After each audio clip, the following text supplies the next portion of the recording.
Now, Washington Mornings on the Mall. At AM 630. WMAL. 807 WMAL. I'm getting beat up for being honest with my wife when she asks about the clothes that she has on, whether or not they work. Michael from Fairfax City texted in, and even you normally sound like a smart guy until now. You're way off on this. I've just decided, given my record on such matters, I probably shouldn't be giving you relationship advice, but we'll leave it. Give honest answers. I mean, that asked a question, I gave an answer. Jake Tapper joins us now, ABC's News Sr White House Correspondent. So, more likely to be played at a Tapper party, Chuck Brown or Donna Summers? Oh, that's an interesting question. Mm-hmm. That's why I asked it, Jake. Yeah, no, probably Chuck Brown. I enjoy the go-go. Yeah. And, the truth is, I was never one, I was old enough to remember listening to disco in the 70s as a kid. Sadly, so was I. I wasn't one that really reveled in bringing it back. Yeah. Nostalgically. As much as I enjoyed, Last Dance and Bad Girls. But, so I guess Chuck Brown. But you'd probably be disappointed if you attended a Tapper party. Well, I don't think so. Why would we be disappointed? I just don't think that you would, if those are the choices you're looking for, it's the 70s disco or like hardcore go-go, hip-hop, and then I think, Well, if it's a backyard barbecue, you have to contend with that raccoon. That's what I'm saying. It's a lot of Madras shorts. Didn't you have a raccoon issue a while back? We do. Yeah. Malachi, the latest on Malachi, for all the Malachi fans, is being challenged by a young upstart in the neighborhood, another raccoon named Kenny. Oh, is that right? Yeah, I heard them fighting the other night. No, that's not good. Okay. No. So the president's got a busy weekend ahead. We've got the G8 summit at Camp David, NATO summit in Chicago. What actually gets done at these things? Does anything actually happen? I think so. I mean, obviously, as your question suggests, a lot of the work for these summits is done in intense prep work by the staffs of these leaders, and that's true when it comes to the G8, there will be a number of announcements having to do with food security issues in Africa, but there also is, and it's also true of the NATO summit, where we anticipate there will be an announcement that the goal is for Afghan security forces to take the lead by everywhere in the country by 2013, setting the stage for the withdrawal of ISAF forces in 2014. But generally speaking, you're right. Most of the work is done ahead of time, but I do think that there are final sign-offs and things like that have to happen from world leaders, and then there's also just consultations and discussions and. As you know, the bigger stories or the more interesting stories from these summits are the ones that are not planned. But I guess the thing that I want to ask you about has to do with this, and I hate to go there, but it was very much in the news yesterday, this 1991 pamphlet that had a bio of then private citizen Obama. Said he was born in Kenya. Look, I mean, you always run the risk when you start talking about stuff like I said, well, you're a birther, But by the same token, if you're in the news business, how do you ignore something like that? Well, I mean, first of all, I'm not ignoring it. I'm not saying that you are. I'm just saying it's a difficult thing when you're in news because do you give it credibility? Do you go there? Do you investigate it? Or do you say, you know what, I'm just not going to do it? But isn't the big question of why the agency thought that he was born in Kenya? Right. That would be the question. First of all,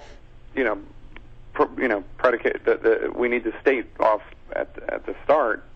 He was not born in Kenya, right? He was born in Hawaii. We believe that. Absolutely, right. We believe that. So the question is, and what I see, conservatives on Twitter and others asking is, well, then did he, pad his resume to make himself sound more exotic? Or why did this literary agency have this false thing out there for so long? I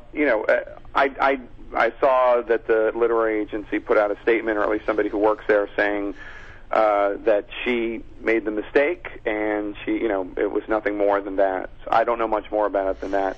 And as for all the theories out there, they're nothing more than theories. They're not facts. They're not. Well, we have evidence that this happened because Barack Obama was trying to do this. I don't know. Remember, in 1991, it's not as if this biography existed on the Internet, and Barack Obama, whether he was in New York or Chicago, could log on and see it and see that it was wrong. This is something that existed in a booklet, and there was no Internet at the time, or at least not that was readily accessible to most members of the public. So this wasn't like some glaring error staring at him and that everybody could see. It would just existed in this booklet.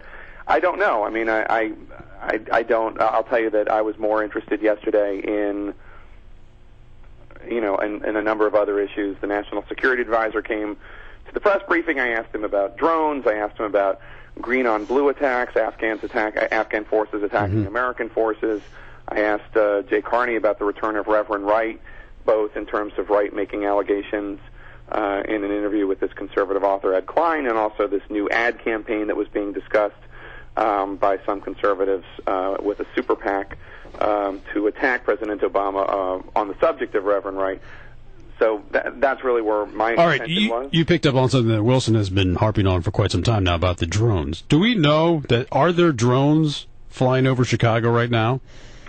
This was more about domestic. I'm sorry. This was not about domestic drones. I was asking about drones in Pakistan. I've read a little bit about these domestic drones, but I don't know much more about it than you do. I suspect that there are. I don't know about Chicago, but I suspect there are a lot more. There's a lot more surveillance going on than we're aware of. I think so. Let me ask you one question on gay marriage. The president said in his interview with Robin Roberts that ultimately he was going to come forward with this anyway, and that Joe Biden probably sped up the process by his comments last week. Do we have a time frame of when the president was going to come forward with his new position on gay marriage? I don't know. First of all, I don't have any evidence that's the case that he was definitely going to do that. Okay. I had heard rumors that he was going to do it last year, and then I had heard rumors that he was going to do it next year, and so I don't know what the facts were. We pressed the White House on this. When was he going to do it? This announcement, and they said before the convention. So before Labor Day, or that at some point in the next few months, that's when they say he was going to make this announcement. The truth is, there are a lot of people out there, especially on the left, interestingly, who suggest that this was like some sort of planned rollout by Biden, and I can say, if it was planned, it was one of the worst planned rollouts. I don't buy that at all. No. Yeah, I mean, because it made President Obama look like he was backed into a corner and had to do this, and ultimately, you saw in that New York Times, CBS News poll, a vast majority of those polled, I think 67%, said that politics was the reason he did it, not because it was the right thing to do. And that's not what the president wanted people to think of this decision. They wanted him to think that he wanted them to think this was the right thing to do. That's why he did it. So, planned or not, it did not roll out the way he wanted. I do not think it was planned. All right, here you have two big congressional names coming up on this week. Wow. Yeah, George is anchoring the show, and he'll be interviewing exclusively Speaker Boehner and also House Minority Leader Nancy Pelosi. So it should be a great show. All right. Jake, as always, we appreciate it. Thanks, guys.